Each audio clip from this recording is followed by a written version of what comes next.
So Christine is a dramatised story about Christine Chubbuck. This has come up on the programme before because there was another film a while ago. Christine Chubbuck was a news reporter for a local station in Florida who shot herself on air in 1974. The story was long forgotten. She had written a script and she was talking about the way in which the media has become obsessed with, the phrase she used was blood and guts in living colour. Now, there was a sort of weird docudrama came out a few months ago called Kate Plays Christine, in which Kate Nichelle from the House of Cards was going to play Christine, and it was like an investigation of her life and what it meant to play that part. And I have to say that I thought that that film really wasn't very good. It didn't really know what to do with the story. It kind of confused itself. It quoted from Network, which Padishevsky has sort of, said on multiple occasions wasn't inspired by the Christine Chubbuck story. So now comes the dramatisation. The dramatisation is a very, very different matter. For a start, we have in the lead role Rebecca Hall, who is just terrific. She plays Christine Chubbuck as a woman who suffers from depression, who really wants to do what she considers to be important, serious news stories on a station which is ailing and which is being driven more and more toward the need for sensational news. And she starts to become increasingly unhappy, and her unhappiness then manifests itself both in her personal life and indeed in her work. People are coming here from Sorry, all can over. we just stop for a second, Jane? Jane, yeah. Stop. Can you get Gail? I thought she was meant to get some fresh flowers. Oh, yeah, I told her to. It must have slipped her mind. It slipped her mind? Well, I can't think about anything else. Sorry. So you're gonna have to. Someone get some fresh flowers.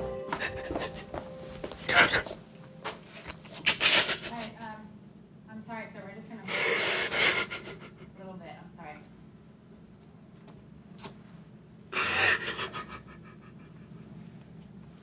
I'll be right. Chris? Hey, Chris. Are you okay?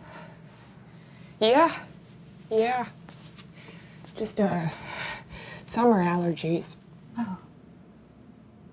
But are you, okay? What do you mean? Well, you just seem a little more wound up than usual. What do you mean? And so that sense of more wound up than usual, what you get during the course of the drama, which is about sort of 2 hours long, is this increasing sense of the anxiety, the uncertainty, the feeling like a fish out of water, the feeling like somebody who is at odds with their environment, who who is awkward and spiky and difficult, but has, on the one hand, a sort of a fierce core of what she believes is the right way for journalism and broadcasting. And on the other hand, this sort of the feeling of being fragile, being on the back foot. And what I really liked about this was, particularly having seen the other movie before and being very, very unimpressed by it, what this really did was it seemed to get under the skin of its character. There's one scene in which she goes out on what may be a date, it looks like it's going to be a date, and she ends up being taken to a transactional meditational group, which is, it's a really withering scene, a scene of somebody very lonely, very isolated. The stuff in the news station is very well done. It captures some of the authenticity of broadcast news, and there is incidentally no higher praise than that because I love broadcast news. Great supporting performances. Tracy Letts, the station manager, the Michael C. Hall as the anchor, who is like a hop, skip, and a jump away from falling into Ron Burgundy territory.